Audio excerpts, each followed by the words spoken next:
Hello everyone and welcome back once again for another session of summaries. And today we are going to discuss the summary of poem For Anne Gregory, which is from class 10 English first flight book. Let's begin our session. First of all अगर हम इस poem की introduction की बात करें तो it is a very good poem written by William Butler Yeats. The poem expresses the idea that the outer appearance or we can say beauty is transitory in nature. तो ये बहुत ही सुंदर कविता है जो विलियम बटलर यीट्स के द्वारा लिखी गई है और इसमें हमें जो पोइट हैं वो बहुत ही अच्छा आइडिया एक एक्सप्रेस कर रहे हैं कि एक इंडिविजुअल जो होता है उसकी जो आउटर अपीयरेंस होती है तो वो किस तरीके से दिखता है. उसकी आउटर अपीयरेंस जो है वो ट्रांजिटरी है, दैट मीन्स टेम्परेरी है, वो परमानेंट नहीं है. अगर हम डिस्क्रिप्शन की बात करें जो हमारे पास डिफरेंट स्टैंजाज अवेलेबल हैं, अगर हम उनके आधार पर बात करें उन स्टैंजाज के आधार पर तो देखिए क्या है. The poem is a conversation between the poet and a girl named Anne Gregory. तो जैसा कि हमें नाम से ही क्लियर है, पोएम से, टाइटल से ही, तो ये एक्चुअली एक कॉन्वर्सेशन है, बातचीत के आधार पर है ये पोएम. इसमें हम एक यंग मैन जिसे हम बेसिकली हमारा पोइट ही ले सकते हैं और एक यंग गर्ल जो नाम हमें ऑलरेडी दिया ही हुआ है पोएम में, हम उससे आइडेंटिफाई कर सकते हैं. तो देखते हैं इन दोनों के बीच में क्या कॉन्वर्सेशन है. The speaker says to the girl that if a young man becomes sad because of her certain rejection, then it may be possible that the young man likes her yellow honey colored hair. तो यहाँ पर इतने में आपको क्या बता रहे हैं कि स्पीकर जो है वो लड़की को क्या कहना चाहता है या क्या कह रहे हैं कि भाई अगर तुम बाई चांस किसी यंग मैन को किसी भी प्रकार से रिजेक्ट कर देती हो, दैट मीन्स ये नहीं कि the person is making a love proposal और मैरिज प्रपोजल, किसी भी काम के लिए अगर कोई यंग मैन आपको कुछ कह रहा है और अगर आप उसे मना कर रही हो और आपके मना करने पर अगर वो उदास हो जाता है, दैट मीन्स आप जैसे हो, अगर आपको वो कहता है कि भाई आप ऐसे नहीं ऐसे करो, आप ऐसा चेंज करो अपने आप को, और आप उसे मना कर देते हो, लेट सपोज कि नहीं भाई मैं ऐसे अपने आप को चेंज नहीं करूँगी, और वो उदास हो जाता है, तो यहाँ पर आपको क्या कह रहे हैं कि तो it might may be possible, तो ये पॉसिबल है कि वो जो यंग मैन है वो आपके सुंदर जो हनी कलर, जैसे थोड़ा ब्राउनिश सा कलर होता है, अगर वैसे सुनहरे बाल हैं जैसे हनी का कलर होता है वैसे, तो वो आपके उन बालों को पसंद कर रहा है,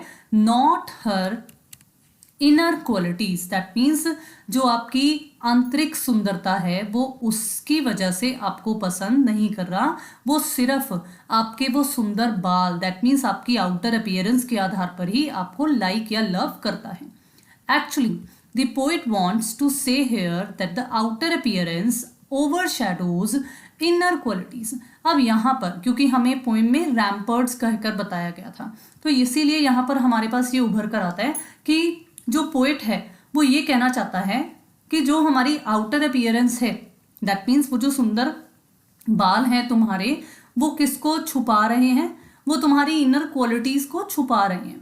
तो the girl in response replies. अब देखो अगर हमारे पास हमारी क्वालिटीज हों, हम नहीं चाहते कि हमारी क्वालिटीज छुपी रह जाएं हमारी बाहरी ट्रांजिटरी सुंदरता की वजह से, तो इसीलिए ये जो लड़की है वो क्या जवाब देती है, वो रिस्पॉन्स करती है कि she will get her hair coloured changed by dyeing. वो कहती है कि भाई मेरे जो ये बाल हैं, अगर उस लड़के को मेरे हनी कलर्ड हेयर पसंद है तो मैं इनके कलर को चेंज कर दूंगी, मैं हेयर डाई कर लूंगी, दैट मीन्स मैं किसी रेड कलर में चेंज कर लूंगी या किसी और कलर में चेंज कर लूंगी जो कि आपको पोएम में बताया गया है, so that her inner qualities get reflected and she may find her true love.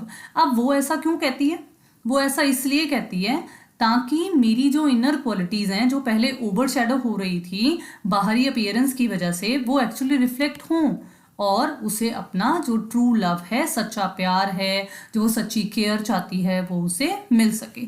अब पोएम को कंक्लूड करते हुए जो पोएट हैं वो लास्ट स्टेंजा में एट लास्ट हमें क्या कहते हैं at last the poet tells her that he has heard a holy man saying that it is only the God who loves us for what we are.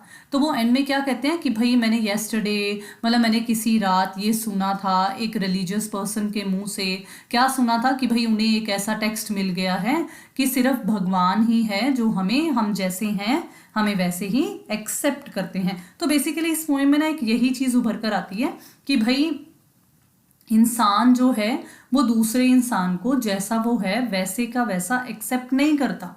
वो चाहता है कि भाई इंसान मेरे मुताबिक अपने आप को चेंज करे, मतलब सामने वाला पर्सन मेरे मुताबिक अपने आप को चेंज करे। लेकिन भगवान या ईश्वर ही केवल ऐसे हैं जो हमें जैसे हम होते हैं वैसे ही हमें एक्सेप्ट करते हैं। So in other words, God is the only one who loves human for his qualities और डीड्स, की जैसे हमारे कर्म हैं वो हमें उन्हीं के आधार पर, उन्हीं की वजह से एक्सेप्ट करते हैं, not for his outer appearance. आप बाहर से कितने खूबसूरत दिख रहे हो ये नहीं मायने करता है भगवान के लिए। भगवान के लिए क्या मायने करता है कि आपके अंदर क्वालिटीज किस प्रकार की हैं। तो हम क्या कंक्लूड कर सकते हैं इस पोएम से कि it can be concluded that only God's love is true and eternal. तो दैट मीन्स जब वो लड़की कह रही थी ना कि भाई मुझे शायद मेरा ट्रू लव मिल जाए, तो वो कहते हैं कि भगवान का ही प्यार है जो ट्रू और इटर्नल है, इसके अलावा बाकी जो लव है वो सब ट्रांजिटरी इन नेचर है। So that was all about this poem. उम्मीद है कि आपको बड़ी आसानी से इसकी समरी समझ में आ गई। Thank you so much for watching the video and yes, don't forget to like, share and subscribe. Thank you so much once again and have a nice day.